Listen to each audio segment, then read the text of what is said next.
फरमा उलमाए किराम, शोराए इज़ाम, मुअज़्ज़ज़ सामईन, अस्सलामु अलैकुम व रहमतुल्लाहि तआला व बरकातुहू। अल्हम्दुलिल्लाह अल्हम्दुलिल्लाह नहमदुहु व नस्तईनुहु व नस्तगफिरुहु व नुमिनु बिही व नतवक्कलु अलैहि व नऊज़ु बिल्लाहि मिन शुरूरि अनफुसिना व मिन सय्यिआति अअमालिना मन यहदिहिल्लाहु फला मुज़िल्ल लहु व मन युज़्लिल्हु फला हादिय लहु व नशहदु अन ला इलाहा इल्लल्लाहु वहदहु ला शरीका लहु व नशहदु अन्न सय्यिदना व मौलाना मुहम्मदन अब्दुहु व रसूलुहु अम्मा बाद फ़अऊज़ु बिल्लाहि मिनश शैतानिर रजीम बिस्मिल्लाहिर रहमानिर रहीम कुल बिफ़ज़्लिल्लाहि व बिरहमतिहि फ़बिज़ालिका फ़ल्यफ़रहू आमन्तु बिल्लाहि सदक़ल्लाहुल अज़ीम। इंतहाई अदब व एहतराम के साथ एक नौकर की हैसियत से हम सब अपने आका की बारगाह में अदब के साथ दरूद शरीफ पढ़ें। अल्लाहुम्मा सल्लि अला सय्यिदना व मौलाना मुहम्मदिन बारिक व सल्लिम तब्बिल क़ुलूबि व दवाइहा व आफ़ियतिल अब्दानि व शिफ़ाइहा व नूरिल अब्सारि व ज़ियाइहा व आलिहि व सहबिही दाइमन अबदा। आज का ये बाबरकत प्रोग्राम बमौका शादी खाना आबादी काबिल मुबारकबाद हैं मोहतरम अशरफ भाई और वो तमाम अफराद जिनके घर में शादी मुनक्किद होने वाली है। किसी होशमंद और ज़ी-शऊर इंसान का सबसे पहला तरीका ये है, एक वफादार उम्मती का तरीका ये है कि किसी दुनियादार से रिश्ता करने से पहले जनाबे अहमद मुख्तार से अपना रिश्ता मजबूत किया जाए, ताकि जिंदगी में अमन हो, सुकून हो, इत्मीनान हो। और ये उसी राह पर मिल सकता है जो राह आमिना के लाल ने बतलाई है। स्टेज पर अपने मुल्क के मायनाज शोरा तशरीफ फरमा है। मैं मुबारकबाद पेश करता हूं अहले खाना को और भाई नफीस निजामी को कि इतने सारे शोरा को बुलाने के लिए यकीन जानिए बड़ी मशक्कतों का सामना करना पड़ा होगा। खुशी इस बात की है कि जब उर्दू अदब के नाम पर कौम की बेटियों को बेनकाब करके मुशायरों के स्टेजों पर खड़ा किया जा रहा हो, ऐसे आलम में नबी की नात पढ़ के अपनी शनाख्त बनाने का हुनर हमारे इन शोरा में मौजूद है। मैं मुबारकबाद पेश करता हूं। उर्दू अदब बेवजह बदनाम किया जा रहा है कि मुशायरों से उर्दू अदब को जिंदगी मिल रही है। मुझे लगता है उससे ज्यादा काम तो टूटी हुई चटाई पर बैठकर हमारे मकातबे इस्लामिया के उलमा कर रहे हैं, मौलाना हजरात कर रहे हैं, जो कलील तनख्वाहों पर आज भी आपके बच्चों को इश्क़ रिसालत की घुट्टियां पिला रहे हैं। और 10 साल तक मदरसों में रख के हमें यही तालीम भी दी जाती है। मैंने भी कॉलेजेस के निजाम को बहुत करीब से देखा है। अरबी तालीम के साथ साथ इंटर और डिग्री कॉलेजेस के निजाम को मैंने बहुत करीब से देखा, मगर जिंदगी जीने के जो उसूल और जो तरीक़ेकार मैंने हुजूर पाक साहिब लौलाद के नक्शे कदम में देखा, जमाने में कहीं नजर नहीं आता। इसलिए 10 साल तक मदरसों में रख के हमें यही तालीम दी जाती है कि स्टेज पे जब भी खड़े होना तो किसी के पैसे पर, किसी की जेब पर नजर न रखना, उसकी कोठी और उसके बंगले पे नजर न रखना। मिजाजे रजा बरेली से हमें यह मिला कि करूं मदहे अहले दोवल रजा, पड़े इस बला में मेरी बला, मैं गदा हूं अपने करीम का, मेरा दीन पा रहे ना नहीं। हमें यकीन है और उम्मीद है कि जिस आकाए नामदार की इतनी जहमत, ये देखिए लोग अपने बच्चों को आलिम नहीं बनाना चाहते।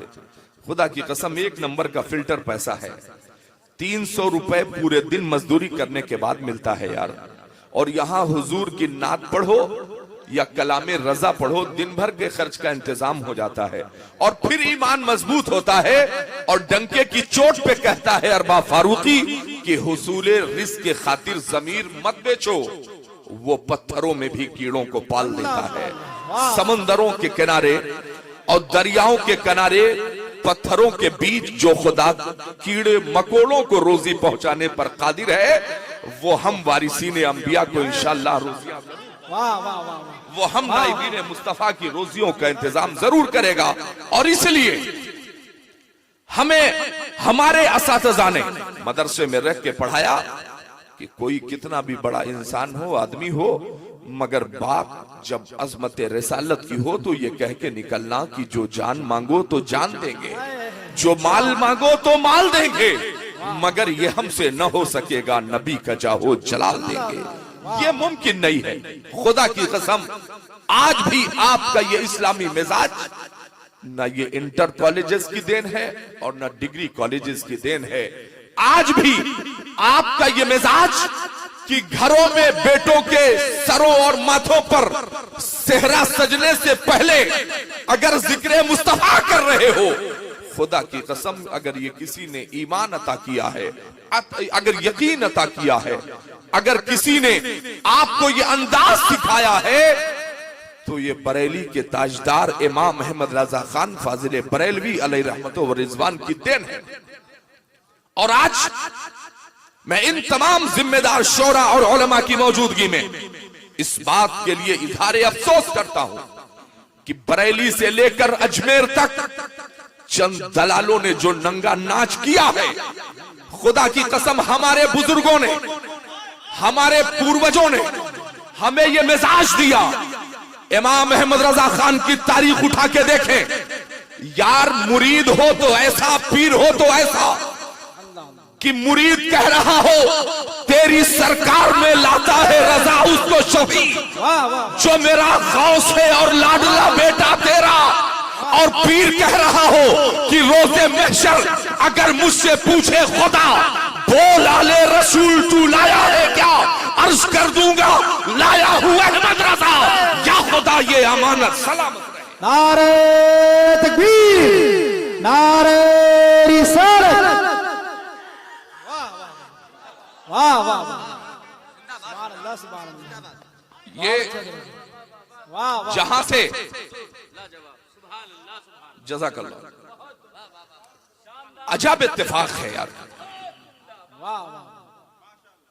जहां से अमन के पैगाम दिए जाते थे, दूसरों को हंसने का मौका दिया जा रहा था, मगर खुदा की कसम अगर मुखालिफीन को यह लगता है कि अजमेर में, बरेली में, बगदाद में, कलियर में, देवा में, बहराइच और किछौछा में अगर चंद अफराद की बुनियाद पर अगर कोई बुजुर्गाने दीन के लिए खड़ा होकर के सोचेगा कि मुझे तो तानो तशरीह का मौका मिला, तो सुनो, अमेरिकी सयाह से पूछा गया था आइए भारत की सैर करने, उसे घुमाया Lal Qila, Qutub Minar, Taj Mahal, gateway of India, Fatehpur Sikri, मस्जिद और तमाम इमारत जो मुगलिया दौर की मौजूद थी।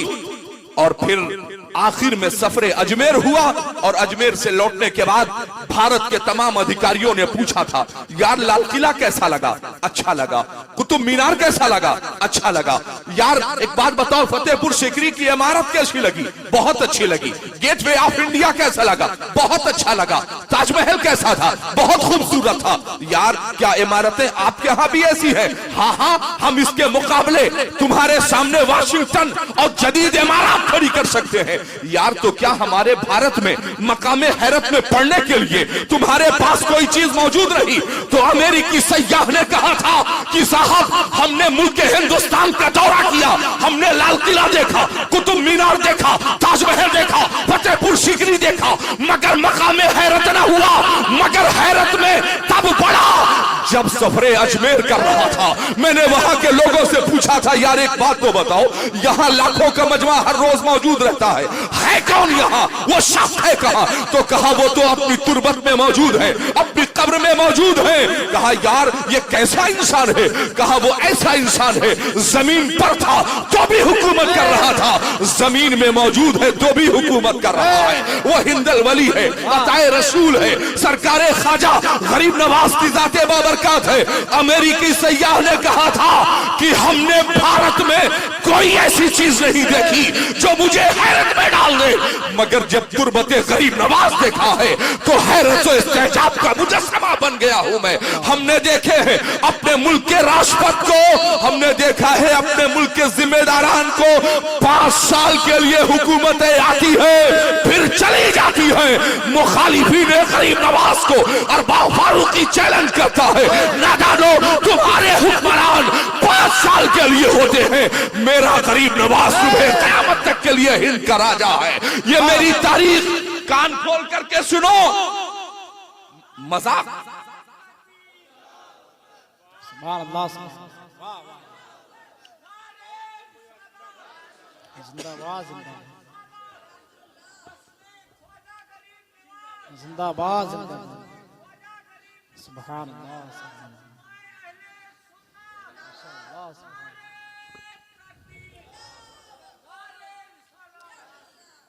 मैं सिर्फ आपसे एक पैगाम देके जाना चाहता हूं, चाहे आप हुजूर शेबुल औलिया के मानने वाले हो, चाहे हुजूर मजहर शेबुल औलिया के मानने वाले हो, आप वारिसे पाक को मानते हो चाहे साबिर पाक को मानते हो, आप किछौछा जाते हो या बहराइच जाते हो, आपसे सिर्फ मेरी एक पर्सनल गुजारिश है, कभी अपने पीरों के नाम पे लड़ाई मत कीजिएगा, कभी लड़िएगा मत। दुश्मन तो यही चाहता है कि आपके सफों में इंतशार पैदा किया जाए, मगर मेरा अपना मानना है, मेरा अपना नजरिया है, और अगर दिल कहे तो एक्सेप्ट कीजिए। आप कमाना कैसे है ठीक से जानते हैं, बचाना कैसे है ठीक से जानते हैं, शादी ब्याह कैसे करनी है ठीक से जानते हैं, आप जनाजे को कब्र में उतारेंगे कैसे मैयत को ठीक से जानते हैं, तो अपनी सफों में इत्तेहाद कैसे पैदा होगा ये भी तो हमें ही सोचना होगा।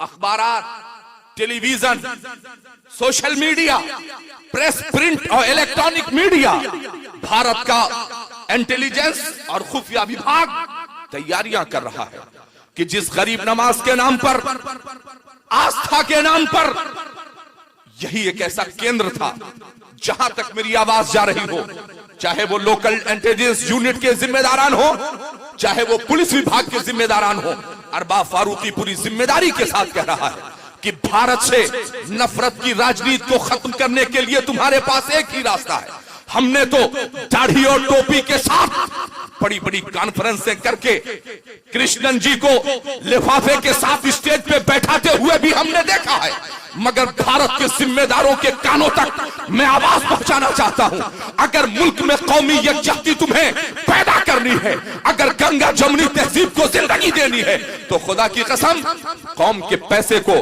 पानी की तरह बहाने की जरूरत नहीं है। बड़े बड़े पोस्टर हमने देखे, कौमी यकजहती कॉन्फ्रेंस, मगर कौमी यकजहती कॉन्फ्रेंस पैसों से मुनक्किद नहीं की जा सकती। कौमी यकजहती कॉन्फ्रेंस को अमली जमा सिर्फ जुबानी जमा खर्च से नहीं पहुंचाया जा सकता है।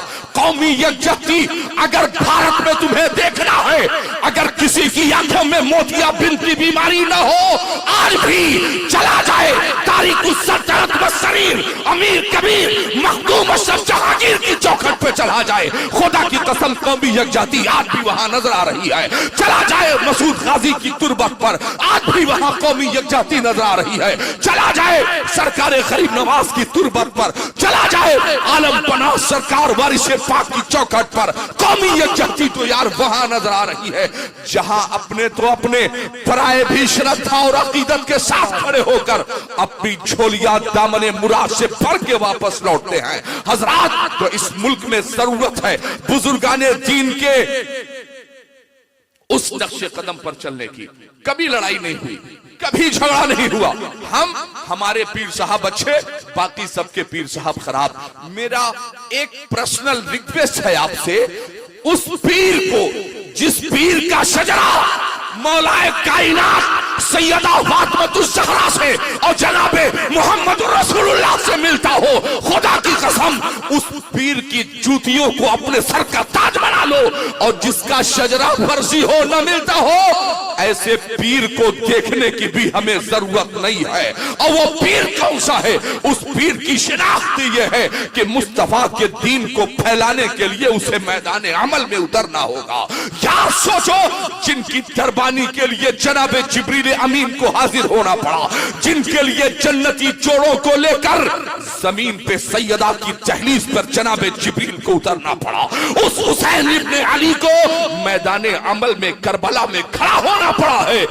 आज हम अपने आप से, अरबाब नाम है तो अरबाबे मिल्लत, नफीस नाम है तो नफीसे मिल्लत, एहसान नाम है तो एहसाने मिल्लत, जाकिर नाम है तो जाकिरे। अजब इत्तेफाक है यार, न कोई संघर्ष है, न कोई जद्दोजहद है, न कौम में इत्तेहाद की कोई अमली तफसीर है, बस खाली मिल्लत जोड़ दिया, हजरत सबसे बड़े हजरत हो गए। नहीं, जो हिकमत के साथ इस उम्मत को इत्तेहाद के रास्ते पे लाने की बात कर रहा हो, जो मुस्तफा के दीन की नशो इशाअत कर रहा हो। यहाँ इतने सारे मुसलमान बैठे हैं, इनसे पूछो तुम्हारे दिल की आरज़ू क्या है, तुम अपने घर में मेहमान किसको बनाना चाहते हो? ये मुसलमान कहेगा, सुना है आप पर आशिक के घर तशरीफ लाते हैं, मेरे घर में भी हो जाए चरागा या रसूल अल्लाह। मगर मुसलमानों सुनो, तुम्हें तो माइक पे खड़ा कर दिया जाए तो तुम कहते हो कि इस्लाम को लहू की जरूरत अगर पड़ी मैदान करबला में मुसलमान जाएंगे। बेईमान मुसलमान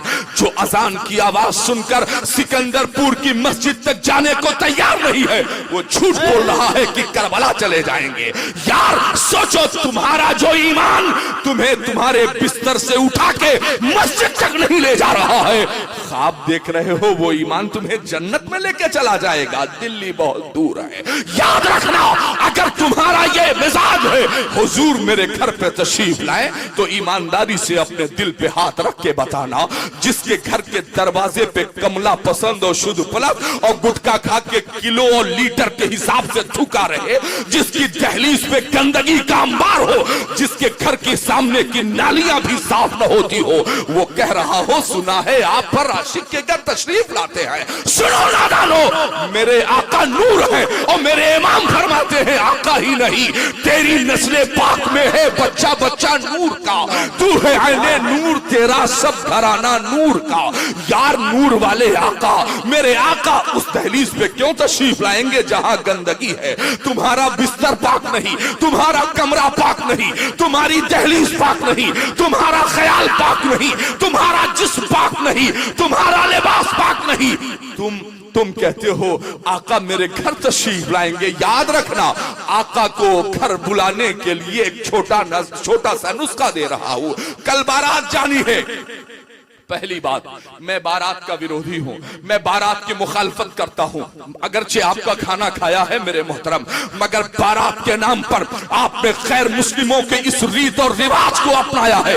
200, 150, 250 बाराती किसी बेटी के दरवाजे पर जब पहुंचते हो, मैं नहीं कहता कि आपकी तरफ से रिश्तों में दरार डाली जाती है, मगर 200 बारातियों में किसी को चिकन नहीं पसंद है, किसी को मटन नहीं पसंद है, किसी का नमक तेज हो गया, किसी का नमक कम हो गया, किसी को मीठा पसंद नहीं आया, किसी की तहजीब में कमी आ गई, किसी को किसी की गुफ्तगू अच्छी नहीं लगी। यार जान लो, जैसे ही हुजूर के कदम से हटोगे तबाही तुम्हारा मुकद्दर है। मैं मुखालफत करता हूं और मैं ये कोशिश करता हूं, आपसे अपील करके जाता हूं कि बारात जाने का शौक है तो घर के 5 जिम्मेदारान को साथ ले लो और बेटी वालों को ऐलान करो, फोन करके बता दो कि सुनो, नहीं चाहिए तुम्हारा 2 कुंटल का मुर्गा, नहीं चाहिए तुम्हारा जहेज, नहीं चाहिए तुम्हारी मोटरसाइकिल, नहीं चाहिए तुम्हारा बेड, नहीं चाहिए वॉशिंग मशीन। सुनो क्या चाहिए, बस नेक सीरत सैयदा तैयबा आबेदा साहिदा फातिमातुज़ ज़हरा की कलीज़ा मुझे दे दो। अपनी जिंदगी की सबसे कीमती अमानत अपनी बेटी मुझे दे दो। सुनो, जब उस गरीब बेटी का बाप अपने घर में जाके अपने परिवार को बिठा के कहेगा, सुना आज बेटी के होने वाले ससुराल से फोन आया था। और घर वाले पूछेंगे क्या फोन आया था? ये फोन आया था जहेज नहीं चाहिए, ये फोन आया था 200 बाराती नहीं आएंगे, ये फोन आया था कि सिर्फ तुम्हारी बेटी चाहिए। खुदा की कसम तुम्हारे घर में आने वाली बेटी वो कहेगी, अच्छा इसका मतलब यह है कि उन्होंने मेरे बाप को सुकून दिया है, इसका मतलब यह है कि उन्होंने मेरे घर वालों को रिलीफ दिया है। अच्छा ठीक है, अगर तुमने मेरे माँ बाप के साथ थोड़ा सा एहसान किया है तो कसम खा के कहती हूं तुम्हारे घर को जन्नत निशान बना दूंगी। आने के बाद तुम्हारा बाप मेरा बाप होगा, आने के बाद तेरी माँ मेरी माँ होगी, क्योंकि तुमने मेरे माँ बाप के साथ एहसान किया है। मैं इसलिए कह रहा हूं, मैं आईना हूं दिखाऊंगा दाग चेहरे के, जिसे खराब लगे वो सामने से हट जाए। बारात का कोई तस्वुर इस्लाम में नहीं है। आप जा रहे हो ठीक है, मगर इसे धीरे धीरे कम करने की कोशिश कीजिए। 100 के नीचे उतरिए, 50, 45, 40, 35, 30, 25, 20 पर आइए और ला करके 5 या 11 पे खड़ा कर दीजिए। आज भी उन ममालिक का जाके दौरा कीजिए जहां पर आज भी तलाक की शरह 0% है, 0% है। क्यों? इसलिए कि हमारे यहां बेटे तलाश किए जाते हैं। मुजरिम कोई एक नहीं है, मुजरिम तो तरफैन है, दोनों साइड के लोग हैं। आप कहोगे कैसे साहब, ये कैसे हो सकता है? बेटा अगर गरीब है तो कोई शादी करने को तैयार नहीं है। बेटा ढूंढोगे सरकारी नौकरी वाला और कहोगे बेटी को फ्री में दे दिया जाए तो बहुत अच्छा होगा। लालच तो दोनों तरफ भरा हुआ है। आज जानते हो आपके भारतीय मीडिया तुम्हें और मुस्तफा की शरीयत को इस कदर बदनाम करने पर तुली हुई है। आप अंदाजा कीजिएगा, उठाया माइक और लेके पहुंच गए जहां तलाक दिख रहा है। मगर जिम्मेदारी के साथ कहना चाहता हूं, आज भी हमारे समाज में तलाक की जो शरह है 0 ना के बराबर 5% तलाक की शरह हमारे यहाँ है। और वो लोग जो माइक लेकर डिबेट में और माइक लेकर टेलीविजन पे कूदते हैं, जरा जाकर कभी अपने करीबान में और अपनी दीवारों के अंदर झांक करके देखो, कोई बेटी पंखे से झूल रही है, किसी को आग के हवाले किया गया है, किसी को टुकड़े टुकड़े किया जा रहा है। क्यों? इसलिए लोगों ने कहा कि साहब 4 शादियां इस्लाम में। हमने कहा साहब इतनी हैरत में क्यों हो? 1400 साल पहले आप जानते हो हालात क्या थे? 12 शादी, 15 शादी, 20 शादी। और इतना ही नहीं, मैं नाम तो मिंबरे रसूल से लेना मुनासिब भी नहीं समझता। 1,000 शादियां भी की हैं, तारीख में मौजूद है। 6,000 शादियां की हैं, ये भी तारीख में मौजूद है। मगर मुझे उसमें पढ़ने की जरूरत नहीं है। तो 14 शादी को घटा के मेरे मुस्तफा ने 4 पे ला के रोक दिया। 4 से ज्यादा मसना व सुलासा व रुबा, इससे ज्यादा तुम शादियां नहीं कर सकते हो। आप अंदाजा कीजिएगा, औरतों के मुकाबिल मर्दों की तादाद कम है। ये तारीख उठा के देख लीजिए, हर हाथ में मल्टीमीडिया मोबाइल है। आप इसकी शरह को देख लीजिए, कोई औरत बेवा है, लाजिम है कि हमारी नजर उस बेवा औरत की तरफ भी जाए। मेरे मुस्तफा करीम का हर कदम उम्मत की तालीम के लिए था। मेरे मुस्तफा ने 25 साल की उम्र में जनाबे खदीजा से, 40 साल खदीजा से दो मरतबा शौहर का इंतकाल हुआ है जनाबे खदीजा के। मेरे आका ने सैयदा खदीजा को गले से लगा के उम्मत को ये पैगाम दिया है कि सुनो, अगर तुम्हारी बीवियों का इंतकाल हो जाए, अगर ऐसा ना भी हो तो तुम्हारी नजर अल्लाह ने अगर इस्तिताअत दी है, अगर तुम इंसाफ कर सकते हो, अगर सबके साथ इंसाफ कर सकते हो, तो किसी बेवा को अपने निकाह में ले आओ, ताकि उसे जिंदगी जीने का सलीका फिर से शुरू हो जाए, उसे अमन वाली जिंदगी जीने का फिर से तरीका मैसर हो जाए। आप जरा गौर कीजिएगा अजीजाने मिल्लत इस्लामिया, आज शादी और ब्याह के नाम पर सबसे ज्यादा, जब तक शादी नहीं होगी, शादी के 1 हफ्ते के बाद सब ठीक है। माइक ऑपरेटर साहब कहां है? इसे ठीक करो ना यार। दरूद शरीफ पढ़ ले, अल्लाहुम्मा सल्ली अला सय्यदना व मौलाना मुहम्मद व अला आलि सय्यदना व मौलाना मुहम्मद कमा सल्लैता अला सय्यदना इब्राहीम व अला आलि सय्यदना इब्राहीम इन्नका हमीदुम मजीद। मौलाया सल्ली व सल्लिम दाइमन अबदन अला हबीबिका खैरिल खल्क़ि कुल्लिहिम। बहरहाल सुनिए, ये माइक सही होता रहेगा। आज मैं आपको मिजाज दे रहा हूं, अमन चाहिए। 99% घरों में किसका अमल दखल है? बहू अच्छी नहीं मिलेगी। बहू कहती है जमाने की सारी सास अच्छी है, मेरी सास सबसे खराब है, सबसे खराब मेरी सास मिल गई। ऐसा माहौल आपने क्यों क्रिएट किया? ऐसा माहौल आपने अपने घरों में क्यों पैदा करने दिया? आप जानते हो हालात कैसे बने? या हमारे हाथ में, तकरीबन हर हाथ में मल्टीमीडिया मोबाइल मौजूद है। ऐसा कौन हमसे प्यार करने वाला पैदा हो गया कि आज के 10 साल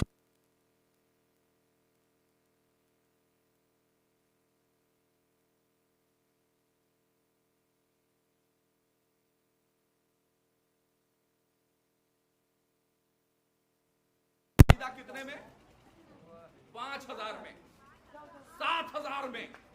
मगर फिर वाला 7,000 वाला सिम कार्ड कौन हमसे इतना प्यार करने लगा कि फ्री में तकसीम होने लगा, 5 रुपए में बिकने लगा।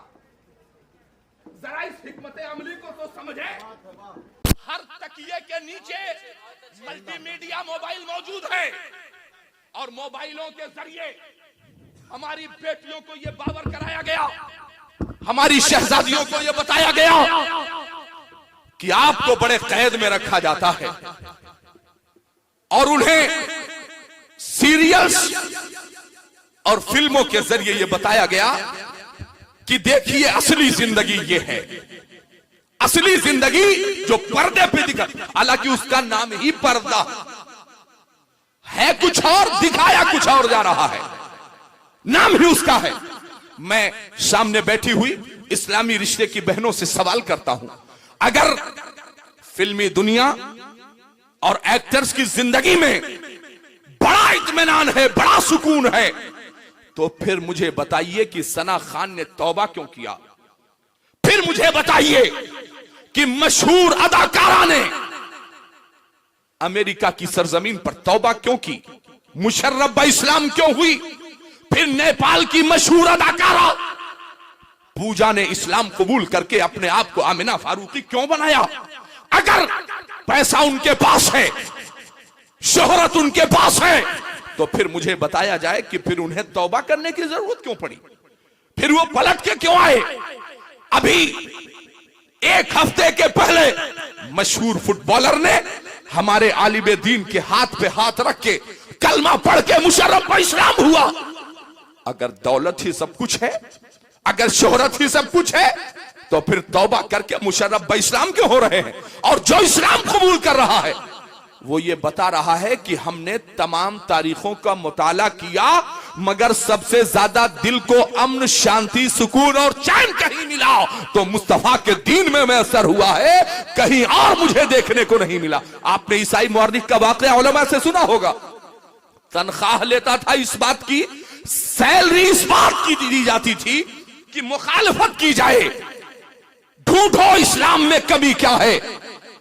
और फिर उस ईसाई मुअर्रिख का बयान है कि मैं पढ़ रहा था, मुसलमानों के पैगंबर में कमियां तलाश रहा था, कमी कहां से मिले, मगर मुझे एक वाकया मिला जिसने मुझे कलमा पढ़ने पे मजबूर कर दिया। सुनो मुसलमानों, तुम तो मोबाइल के जरिए फहश गाने सुन रहे हो ना, तुम तो फिल्में देख रहे हो ना, और खुदा की कसम अभी वक्त है, मैंने अपनी जामा मस्जिद में भाई नफीस निजामी साहब या जो मेरे शोरा, जो मेरे साथी जानते हैं, अपने जुमे की मस्जिद में, जिस मस्जिद में जामा मस्जिद में रहता हूं, उस मस्जिद में मैंने कहा था, खुदा की कसम मुझे जानकारी नहीं थी, न मैं इसलिए कह रहा हूं कि कोई ये समझे कि अरे साहब बड़े जानकार हैं, बड़ा नॉलेज है इनके पास, नहीं, कुछ भी नहीं, बस मैंने कहा था कि अभी तौबा का दरवाजा खुला है यार, अज़ाबे इलाही आए, इससे पहले तौबा करके हम सबको वापस मुस्तफा के दीन पे पलटना चाहिए। कुछ के बाद समझ में आई, कुछ मस्जिदों की तरफ आए और कुछ फिर उसी पुराने ढर्रे पे चल पड़े,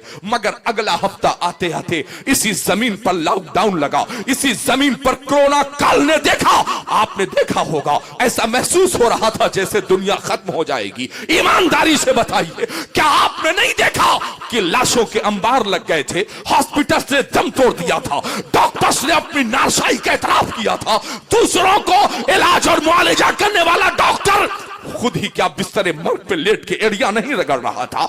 दुनिया के तमाम कामयाब तरीन ममालिक क्या आपने हाथ खड़े करके नहीं कह रहे थे अब ईश्वर और अल्लाह के हाथ में है? बताओ, क्या उस वक्त तुम्हें दहशत नहीं पैदा हुई थी? बताओ ईमानदारी से, क्या तुम नमाज की तरफ नहीं पलटे थे? हर शख्स कह रहा था हजरत 5 ही वक्त की नमाज क्यों है, चलिए 2-3 टाइम की और पढ़ लिया जाए। यार वो नमाजे मतलब थी यार, वो नमाजे खौफ है, नमाजे शौक तुमने कब अदा किया यार? जोहर असर इधर उधर, मगरिब में था नहीं, इशा में सो गया, फजर में उठा नहीं, 5 नमाज तो तुमने बराबर कर दी हैं। तुम कहते हो हम मुस्तफा के आशिक हैं और मुस्तफा फरमाते हैं जो इल्म कुर्रतु ऐनी फिस्सलाह, नमाज मेरी आंखों की ठंडक है। यार तुम जुमा छोड़ दे रहे हो, यार तुम नमाजों को तर्क कर दे रहे हो और कहते हो मैं मुस्तफा का आशिक हूं। यार मुस्तफा का इश्क सीखना हो तो बिलाल हबशी से सीखो, मुस्तफा का इश्क सीखना है जनाब खुबैब से सीखो, मुस्तफा का इश्क सीखना है सलमान फारसी से सीखो। एक अपाची खरीद के औकात से बाहर जाने वालों, एक रॉयल इनफील्ड से चलकर अपनी हैसियत भूल जाने वालों, एक ब्रीजा और इनोवा से चलकर अपनी औकात को भूल जाने वालों, कान खोल करके सुनो। इसी जमीन पर आपने तारीख सुनी होगी उलमा से, कितने अमीर हो, सलमान फारसी से ज्यादा अमीर तो नहीं हो गए ना? इकलौते बेटे थे यार, अपने बाप के अकेले शहजादे थे और फिर हालात ऐसे बने। मैं इस वाक़े को बयान नहीं करना चाहता, मगर सिर्फ इतना कहना चाहता हूं यार कि इश्क बिलाल हबशी से प्यार देना है तो मुस्तफा जैसा प्यार दो। सभी चिल्ला रहे हैं अपनी अपनी कॉलर का बटन खोल के, इंसाफ हमने दिया, इंसाफ हमने दिया। मुसलमानों, तुमने अपने पैगंबर की तारीख जमाने को बताई नहीं कि दलित हो, पसमानदा हो, बैकवर्ड हो, फॉरवर्ड हो, अगर किसी ने इस धरती पर सबसे पहले आम जनमानस को अगर सबसे पहले किसी ने इंसाफ दिया है तो आमिना के लाल ने मुल्क के हबश से आने वाले काले कलौटे बिलाल हबशी के हाथ को पकड़ा है और खाने काबा की छत पर चढ़ा के मौजिनों का इमाम बना दिया है। तुमने अपने पैगंबर की तारीख नहीं बताई यार, तुमने तो अगड़ा पिछा खेलना शुरू कर दिया, तुमने तो जात और बरादरी के नाम पर एक दूसरे को गालियां देनी शुरू कर दी, तुमने तो पीरों के नाम पे एक दूसरे को लड़ाना शुरू कर दिया, तुमने तो यार उम्मते मुस्लिमा का शिराजा बिखेर के रख दिया। मगर सुनो, ईसाई मुअर्रिख कह रहा है कि साहब मैं मुसलमानों के पैगंबर के खिलाफ मुताला कर रहा था, बस एक वाक़े पर मेरी नजर पड़ी और मैं अपना सब कुछ बिन देखे मुस्तफा को दे बैठा। वाक़या क्या था? ईसाई मुअर्रिख लिखता है, मैं तारीख पढ़ रहा था,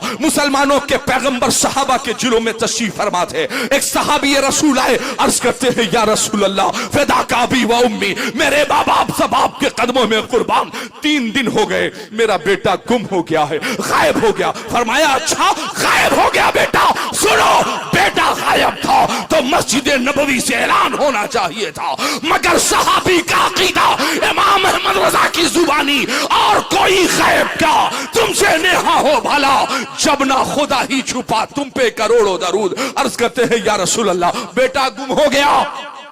अल्लाह के हबीब इरशाद फरमाते हैं अच्छा बस अभी कह ही रहे थे। हर दर्द का मदावा बारगाहे मुस्तफा में था। एक सहाबी खड़े हुए, हुजूर इनका बेटा? ओहो, मैंने देखा है फला बाग में इनके बेटे को मैंने खेलता हुआ देखा है। बस मुस्तफा मुस्कुराए, फरमाया जाओ अपने बेटे को लेके आ जाओ। सहाबी निकले और तेजी के साथ दहलीज़ नबुव्वत से दौड़ते हुए निकले। हबीब खुदा ने एक सहाबी को हुक्म दिया, मेरे सहाबी को बुला लो। बुलाया और बुलाने के बाद कहा सुनो, कहां जा रहे हो? हुजूर अपने बेटे को कलेजे से लगाने जा रहा हूं। अच्छा सुनो, जाना तो अपने बेटे को बेटा कह के ना बुलाना, नूरे नजर कह के ना बुलाना, लखते जिगर कह के ना बुलाना, वहां अपने बेटे के पेशानी पे बोसा ना देना, रुखसार पे बोसा ना देना। या रसूल अल्लाह बेटा मेरा है तो बेटे को बेटा ना कहा जाए, नूरे नजर मेरा है, नूरे नजर को नूरे नजर ना कहा जाए। अल्लाह के हबीब मुस्कुराए और इरशाद फरमाया सुनो, मैंने मना इसलिए किया है, ए मेरे सहाबी मना इसलिए किया है ताकि जब तुम दूर से चिल्ला के अपने बेटे को कहोगे बेटे नूरे नजर लखते जिगर मेरा लाल, खेलने वालों में किसी यतीम का बच्चा ना खेल रहा हो, कहीं उसके दिल पे यार चोट ना पहुंच जाए। यार जब तुम अपने बेटे के माथे पर बोसा दोगे, यार कहीं उस यतीम बच्चे को एहसास ना हो जाए काश मेरा भी बाप जिंदा होता तो आज मेरी पेशानी पे बोसा दे रहा होता। अपने बेटे को नूरे नजर कहोगे तो उस यतीम के सीने पे कहीं आरी ना चल जाए। ईसाई मुअर्रिख लिखता है बस इसी वाक़े ने मुझे इस्लाम एक्सेप्ट करने पे मजबूर कर दिया और बिन देखे मुस्तफा को मैं अपना सब कुछ दे बैठा, मुशर्रफ इस्लाम हो गया। यार सुनो, पैगंबर इस्लाम की तारीख पढ़ के ईसाई अपने वक्त का सबसे बड़ा दुश्मन, वो पैगंबर इस्लाम की तारीख पढ़ के सिर्फ पढ़ा है तारीख, दीन कबूल कर रहा है। तुम्हें जुमा में बताया जाता है, मिलाद में बताया जाता है, तुम्हें इज्तिमा में बताया जाता है, तुम्हें जलसों में बताया जाता है, मुस्तफा का दीन सिखाया नहीं पिलाया जा रहा है। उसके बाद भी तुम्हारे यहाँ शादी का माहौल देखो, रक्स सुरूर की महफिलें हैं, डीजे है, बच्चे नाच रहे हैं, गाना गा रहे हैं। मगर सुनो, मेरे मुस्तफा इरशाद फरमाते हैं, जब किसी घर में शादी होती है और जब शादी शरीयत के दायरे में होती है, मुस्तफा के कानून के मुताबिक होती है, तो मेरे मुस्तफा फरमाते हैं अल्लाह आसमान दुनिया पर फरिश्तों को हुक्म देता है, ए फरिश्तों सुनो, आज मेरे रहमत की चादर फजल की झालर लटका के जमीन की तरफ लेके चलो, जन्नतों को सजा दिया जाए। ए परवरदिगार, क्या कोई खास प्रोग्राम मुनक्किद होने वाला है? अल्लाह इरशाद फरमाता ना ना, खास प्रोग्राम नहीं, जमीन की तरफ जरा झांक के देखो, जमीन पर मेरे मुस्तफा की शरीयत के लिहाज से शादी हो रही है, गुनाहों से बचने। और मेरे मुस्तफा ने कहा था निकाहो मिन सुन्नती, निकाह मेरी सुन्नत है। मेरे मुस्तफा मेरे महबूब के फरमान पर जमीन पे अमल हो रहा है। ए फरिश्तों, रहमत की चादर में फजल की लड़ियां लपेट के जाओ और दूल्हा दुल्हन को एक जगह समेटो। वो फरिश्तगाने इलाही जमीन पर कब आते हैं? जब दूल्हा कमरे में दाखिल होता है और दाखिल होने के बाद अपनी नई नवेली दुल्हन से कहता है, ओ मेरी शरीके हयात, आज के बाद रोटी कपड़े मकान की जिम्मेदारी मेरी है, मगर सुन, हम कुर्बत बाद में लेंगे, हम तेरे करीब बाद में आएंगे, पहले वजू कर ले, 2 रकात शुक्राने की नमाज अदा कर लिया जाए। तब जब बंदा और बंदी जब हालत नमाज में होते हैं, अल्लाह के फरिश्ते इस नूरानी रहमत वाली चादर को लेकर जमीन पर आते हैं, हुक्म रब्बी होता है इन दोनों को रहमतों वाली चादर में ढांप दिया जाए। आप जरा अंदाजा करो, खुदा की कसम मेरा तो ईमान ये कहता है कि रहमतों वाली चादर लेकर फरिश्तों ने जिस मियां बीवी को हालत नमाज में ढांप दिया हो, उसका बेटा एक्टर न बनेगा, उसका बेटा फरीदुद्दीन गंजे शकर बनेगा, उसका बेटा गौसे आजम बनेगा, उसका बेटा गरीब नवाज बनेगा, उसका बेटा दाता अली हिजवेरी बनेगा, उसका बेटा शोएबुल औलिया बनेगा, उसका बेटा मखदूम अशरफ जहांगीर बनेगा। मगर नमाज पढ़े कौन? पहली रात नमाज पढ़े कौन? 15,000 का मेकअप जो खराब होगा, मेकअप खराब होगा ना, मगर 15,000 10,000 के मेकअप को बचाने के चक्कर में रब की रहमतों को हम लोग छोड़ देते हैं। यार यकीन मानिए, शादियां करो मगर आईने मुस्तफा के सांचे में ढल के करो। यार क्यों परेशान हो? हमारे यहां इतनी पैदावार डॉक्टर की नहीं है, इंजीनियर प्रोफेसर लेक्चरर की नहीं है, जितनी पैदावार हमारे यहां बाबाओं की है। नीले वाले बाबा, वहां देखो पीले वाले बाबा, वहां बड़े बाल वाले बाबा, यहां कुटिया वाले बाबा, और उनका काम क्या है? दुनिया की दुकान चलाने का। जिनकी अपनी दुकान नहीं चली वो दूसरों का ठेका लेके बैठे हैं दुकान चलाने का।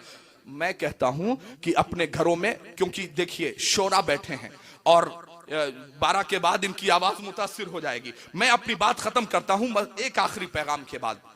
अल्लाह ने कुरान में कहा, कुल महबूबा फरमा दीजिए बिफज़लिल्लाह, अल्लाह के फजल व बिरहमतिही, और उसकी रहमतों पर फबिज़ालिका फलयफ़रहू, राइट है, मौलिक अधिकार है तुम्हें, फबिज़ालिका फलयफ़रहू, तुम खुशियों का इजहार करो। मगर खुशियों के इजहार में डांस नहीं, नाच नहीं, रक्स और सुरूर की महफिलें नहीं, डीजे नहीं। हमारे यहाँ दूल्हे को नहलाया जाता है, आज तक मेरे समझ में नहीं आया कि पढ़ा क्या जाता है। हमारे शादी के मौके पे भी शुरू कर दिया उल्टा सीधा। तो हमने कहा कि जिसका मतलब मैं नहीं समझ पा रहा हूं, आप लोग क्या समझ रहे हो? फिर हाथ में लाके बांधा, कहने लगे कि देखो घर से बाहर बेटा ना निकलना। हमने कहा इसमें है क्या?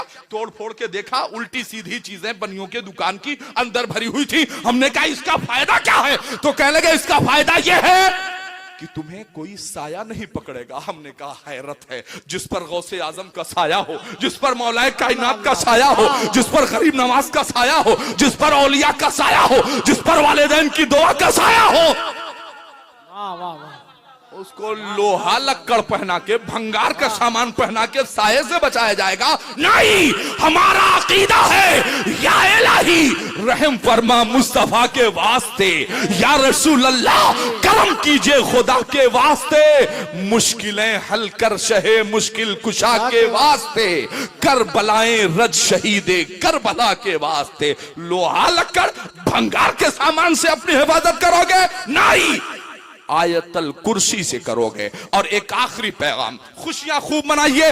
आखिरी पैगाम, शादी कर रहे हैं अशरफ भाई, उनके घर के लोग सर जोड़ के बैठे होंगे, 300 400 500 कितने लोग खाएंगे? मगर जिसने कहा कि एक जगह आके बैठो, तुम्हारे दोस्त कितने हैं, रिश्तेदार कितने हैं, नातेदार कितने हैं, क्या शादी में मीटिंग करने पर किसी को शर्म आई? अकीके में आप दावत करते हो, कभी इकट्ठा बैठने में शर्म आई आपको? आपका जवाब होगा नहीं। कोई छोटा मोटा प्रोग्राम करते हो, कभी शर्म आई आपको? आपका जवाब होगा नहीं। तो अगर शादी ब्याह में, निकाह और खतने में अगर आपको शर्म नहीं आई, तो हुजूर के दीन के मामले में कोई शर्म होनी चाहिए? बोलो ना यार। मैंने हाथ तो नहीं उठवाया, ये नहीं कहा कि तड़प के कहो, मचल के कहो, उछल के कहो, लेकिन जो बात जरूरी है, क्या हुजूर के दीन को फैलाने में या अमल करने में कोई शर्म होनी चाहिए? नहीं होनी चाहिए। तो अगर शादी के मौके पे मीटिंग करते हो तो एक पैगाम लेके जाओ। मैं कोई बाबा नहीं, मगर फारूक आजम की औलाद होने की हैसियत से आज वादा करके जा रहा हूं। मैं ये तो नहीं कहता कि बस अगले दिन अरबपति हो जाओगे, दौलत दरवाजा तोड़ के घर में नहीं। अगर ऐसा होता तो पहले इस पे अमल मैं कर लेता, फिर भटकने की जरूरत नहीं होती। लोग कहते हैं ना कि मौलाना लोग बड़े बेवफा हो गए, बदअहद हो गए, वादा करते हैं, झूठ बोलते हैं। मगर आज की तारीख में दिन में 2 बजे इंतहाई खतरनाक एक्सीडेंट हुआ, मगर बेफजल ही ताला आपके सामने पट्टी बांध के खड़ा हूं। एहसास नहीं होने दिया, सिर्फ इसलिए कि ला दीन अली मल्ला अहद अला, जो वादे का पाबंद नहीं वो दीनदार नहीं हो सकता है। और तुम होटलों पे बैठ के आधी चाय के लिए खुदा की कसम खा रहे हो, एक बंडल बीड़ी के लिए अल्लाह की कसम खा रहे हो, मक्के और मदीने की कसम खा रहे हो, एक बालिश जमीन के लिए अपने भाई को सलाखों के पीछे भेज रहे हो, थोड़ी सी बात के लिए बीवी को तलाक देने की धमकियां दे रहे हो, थोड़ी सी बात पर वालिदैन को गालियां दे रहे हो। याद रखना कि अपने घर में अमन और आश्ती चाहते हो तो हुजूर के दीन पर अमल करना होगा, जुबान से नहीं, दिल से, दिमाग से नहीं, इश्क से। तो एक पैगाम आखिरी क्या है कि अपने घरों में एक माहौल पैदा कीजिए, सुबह से लेकर शाम तक, शाम से लेकर सुबह तक। न जाने कितनी नेमतें हम लोग लेते हैं रब की, इस्तेमाल करते हैं और फिर अपने पुराने रास्ते पर चल पड़ते हैं। मगर जिसने शादी में शर्म नहीं की, जिसने अकीके में शर्म नहीं की, जिसने अपने घर की मीटिंग में शर्म नहीं की, किचन को मेंटेन करने के लिए मीटिंग बुलाया, उसने शर्म नहीं की, खेत खलियान के बंटवारे की मीटिंग में जैसे शर्म नहीं की, वो कल से अपने घर में भाई बहन, बाप बेटी, बेटा सबको अपने घर में एक जगह पे बिठाए और बिठाने के बाद कहे सुनो, आज के पहले की जिंदगी क्या थी ये हमें नहीं पता, लेकिन आज के बाद से हमारे घर का ये मामूल होगा कि मगरिब की नमाज के बाद, जिसके पास जैसा वक्त हो, मगर अमल करके देखिए, आज के बाद हम सबके घरों में मगरिब की नमाज के बाद 15 मिनट तक आंखों को बंद करेंगे, परिवार के लोग एक साथ बैठेंगे। ये परिवार से टूटने का नुस्खा बता रहा हूं, घरों से आसेब, शयातीन और अजिन्ना को भगाने का वजीफा बता रहा हूं, दिलों को करार और सहनों को तसल्ली देने का एक नुस्खा, एक कीमिया बता रहा हूं। 15 मिनट तक अपने परिवार, अपने बच्चों के साथ बैठो, आंखों को बंद करो और मुस्तफा का गुंबदे खतरा निगाहों में बसा के सिर्फ दरूद और सलाम पढ़ो, दूसरा कोई काम ना करो। फकत 15 मिनट। कोई बड़ा काम तो नहीं है। हुजूर के काम में कोई शर्म, दीन में कोई शर्म? कौन कौन कर सकता है काम? अब हाथ उठा दो यार। कल से 15 मिनट घड़ी देख के कौन दरूद शरीफ पढ़ेगा? अल्लाह सलामत रखे, हाथ नीचे कर लीजिए। अल्लाह ताला आपको तमाम बलाओं, इब्तिलाओं, आजमाइशों से महफूज मामूर फरमाए। 15 मिनट। और कोई कहे कि अरे हजरत क्या बताएं, हम तो एकदम पढ़ लेते, मगर दुकान का टाइम रहता है, तब तो और अच्छा है यार, दुकान पे बैठ के पढ़ लो ना। और कोई कहेगा अरे हजरत क्या बताएं, हम तो पढ़ लेते मगर ड्राइवर हूं पेशे से, अरे तब तो और अच्छा है, अल्लाह तुम्हें हादसों से महफूज कर देगा। गाड़ी चलाते चलाते जाम लग गया तो दरूद शरीफ शुरू कर दो। ये ऐसी इबादत है, ऐसा वजीफा है जो पढ़ने से पहले अल्लाह कबूल कर लेता है। तो आखिरी जो पैगाम था, कल से 15 मिनट आंखों को बंद करके बगैर दुनियावी गुफ्तगू किए हुए सिर्फ अपने आका व मौला जनाब मोहम्मद रसूलुल्लाह सल्लल्लाहु अलैहि वसल्लम पर दरूद व सलाम। और कल इंशाअल्लाह जब बेटे को दूल्हा बनाया जाए तो उल्टी सीधी बातों के बजाय या नबी सलाम अलैका, काबे के बदरु दोजा, शहनशाह मदीना, मुस्तफा जाने रहमत पे लाखों सलाम, या दरूद की छांव में, सलाम की छांव में बेटे को दूल्हा बनाइए। जिन्हें दूल्हा बनना है उनसे भी गुजारिश है, यहां से वहां तक पूरे रास्ते दरूद शरीफ, फिर निकाह के लिए बैठिए दरूद मुस्तफा, फिर घर में अपनी बीवी को लेकर, नई नवेली दुल्हन को लेकर दाखिल होइए, फिर ये 15 मिनट लगा दीजिए। चाय मगरिब बाद पीते हैं, आधे घंटे बाद पिएंगे, फजर बाद पीते हैं, 6 बजे 6:30 बजे पिएंगे, मगर एक रुकू कुरान की तिलावत हमारे घर में होनी चाहिए। 15 मिनट पर डे, छोटे से लेके बड़े तक दरूद व सलाम पढ़ें। और अगर आपने ऐसा किया, इंशाअल्लाह आपका घर आबाद होगा, आपके अंदर इत्तेहाद पैदा होगा। और अगर नहीं ऐसा करते हैं तो सुनिए, जरा सी बेउसूली से कद्दावर टूट जाता है, कभी थोड़े से पानी में शनावर डूब जाता है। कहां भागे चले जाते हो तुम सब जानिबे मगरिब, वहां सूरज भी जाता है तो जाकर डूब जाता है। मगरिबी तकलीद में कामयाबी नहीं है, कामयाबी मुस्तफा के कदमों में है, मुस्तफा की शरीयत और मुस्तफा के दीन में है। अल्लाह कल होने वाली शादी और कल के बाद होने वाले ज़ौजैन के दरमियान बेपनाह उल्फत और मोहब्बत पैदा फरमाए। हम सबको शरीयत मुतहरा पर अमल की तौफीक अता फरमाए। वमा अलैना इल्लल बलाग। अस्सलाम।